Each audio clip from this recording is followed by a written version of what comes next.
manual labor here is so expensive. The delivery fee is so expensive. Like the food is so expensive. So like if you order it here, like once it might cost like 12, 13 pounds, but like whereas back home it might just like cost 2 to 3 pounds, literally. And like taxis are super expensive, public transport are super expensive. Right now London is like one of the most expensive city for public transport in the whole world. Oh my god. So like the living expense is so high. I've been kicked out 3 times in a row from a flat. So I don't know. I think it's annoying because there's always some kind of situation that's going on. And the landlord can just kick you out and give you like 1 month notice. And you just have to find a place within a month. And it's legal. So yeah, that part really like annoys me a lot. And it bothers me. No, like I'm scared of NHS because I haven't gone to like the GP once because every time I have a cold or have a flu, I just go online and buy Lemsip like from Boots. Like that's how I survive, and like I can't imagine if like I have any other more serious illness. Okay, to be fair, when you have a cold or flu though, like I had to call the GP once to like try and schedule an appointment, and I called them and I was like, yeah, like I'm like coughing and like I have a fever and I'm like dying here, and they're like, oh, okay, so what are you doing now? I was like, I'm like, because I was like having hot water, having like painkillers like ibuprofen and stuff, and the doctor, like this was a GP appointment, I had to wait for like a day. He just goes like, oh, you're doing good, like keep doing that, and then like that was all. That was it. That was their treatment. So I've heard. Yeah. I've heard. I love that. Yeah. You're basically a doctor now if you're having lunch. Yeah. Yeah, that's true.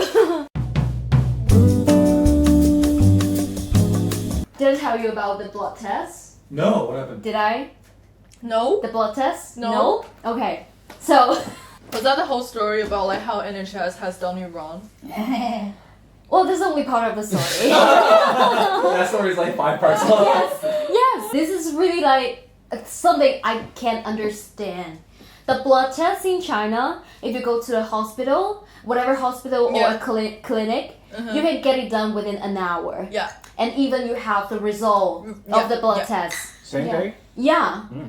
Yeah, same Wait day. for 30 minutes. Yeah. And then like that's you really print the fast. stuff on a machine. Yeah. Is it expensive? No. No. Oh, that's crazy. No, it's like under 10 pounds or something. Here, well, I didn't think it would be exactly the same because I heard a lot of story about like you have to wait, you have to make an appointment or something, and then I phone my GP, make an appointment. So what's the funny thing about my GP is this GP has 2 departments or something. Yeah. I actually phoned the one I registered with just to make sure I made appointment with that GP, not its the headquarters or something. Okay. Yeah. And then when I went to that place, she told me, "Oh, you booked the other one. You have to take a Uber for 10 minutes, or you can take the bus, which would take you 1 hour to get there."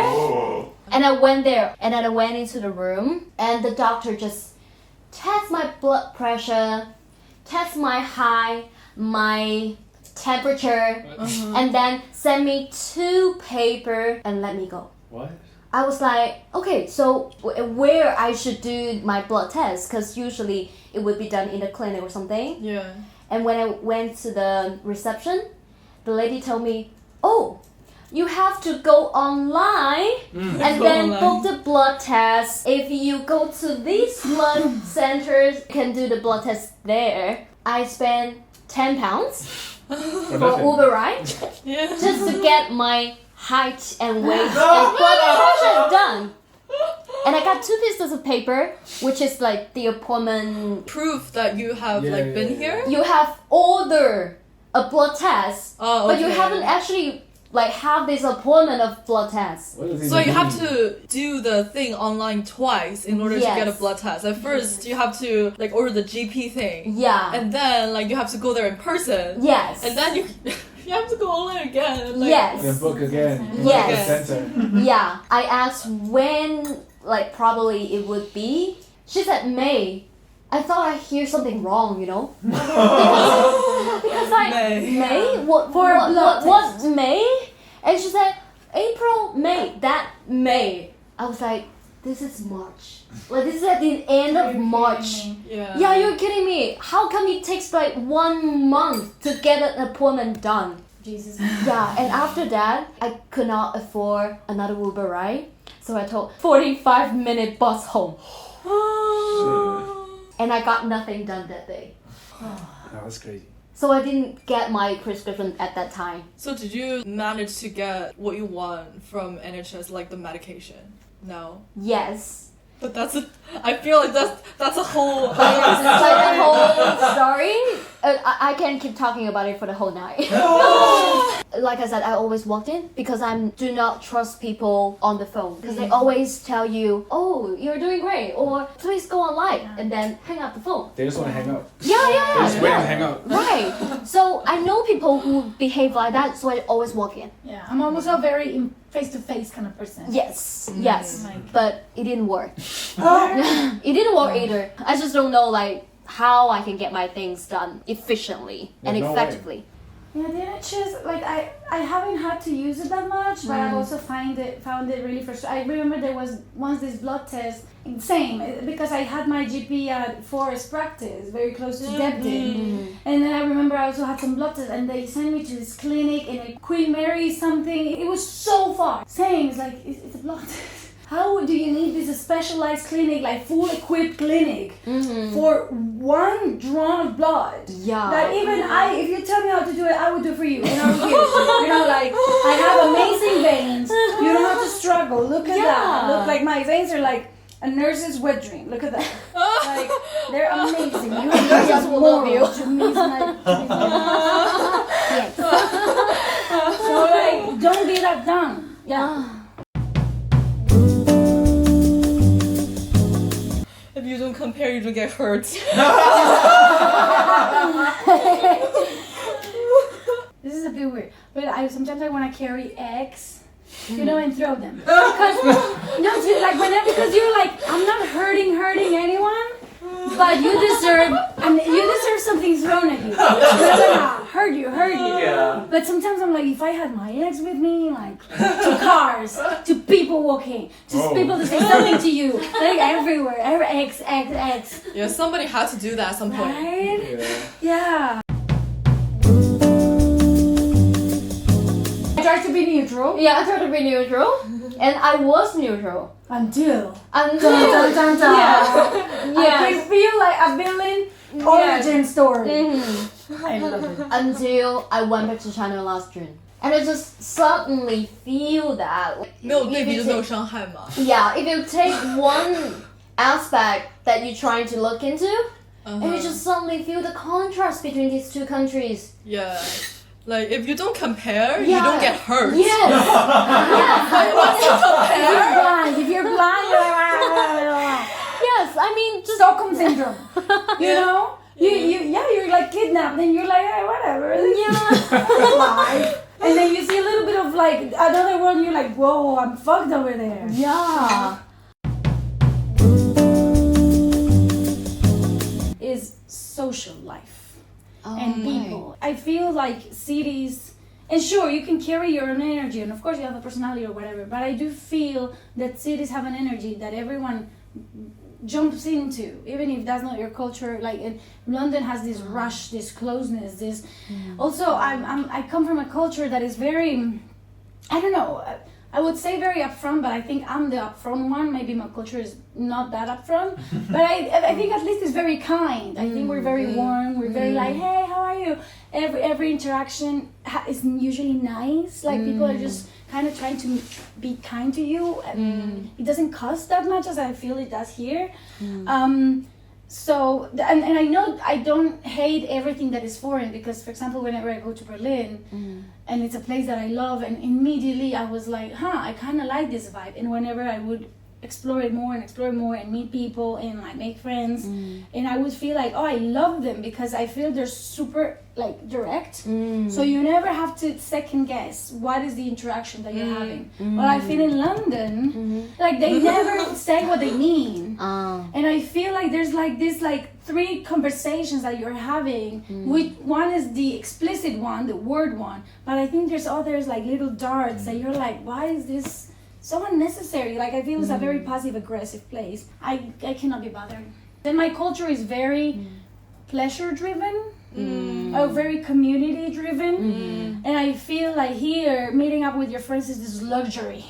London is a very money driven place and career driven, so everyone is busy and everyone is trying to like make it happen, and whenever you have time to hang out with people, everyone is so busy, so whenever you have this little time to hang out with friends, no one wants to make new friends because you never see your friends, so you're hanging out with them, so no one is open to making you connect. Like it's very difficult to penetrate like barriers and like, people in groups, and I don't know, I find it very difficult. Like I have felt a social anxiety that never before either. Yeah, because you were talking about social life. I think I've grown now. I don't know if this kind of growth is doing me in a positive way or a negative way. Like when I first came here, I was like very, very sensitive to racism. I was able to detect like even the tiniest bits of like microaggression in like other people's tone or like the wording that they use or like just how they look at you, etc., etc. You can imagine how hard it was for me for the first 6 months to a year. I also like had to go to the police because I was being mistreated by a very racist landlady who refused to rent me a place because I am Asian. Right now, because I forced myself to talk to more and more people, and I also connected myself with people who are in a similar situation as I do. Like we're both immigrants, or like we all come from Asia, like we had the same experience. I think London is a place where like there are so many communities and like there are so many groups of different people. So if you want to find a community that belongs to you, even if it's small, even if it's tiny, or if like you are the one who is starting to build it from ground up, I think it is gonna happen eventually. But like it's just the whole journey of like realizing you don't belong here, and then like finding ways to make yourself feel better, and like find the community that would embrace you. Also like not giving up on like reaching out to like the local people who is like playing the game, who controls the game right now, because like if you have to do arts, you have to have some certain kind of connection. You have to talk to them eventually, like you'll bump into each other in different events, like in each other's shows, and like sometimes you need that connection to help you get somewhere. So I think I'm neutral, just like your attitude to NHS. Okay. Neutral. Well, her attitude towards NHS is not neutral. It's not neutral. He's not anymore. That's what I mean. For legal reasons, it's neutral.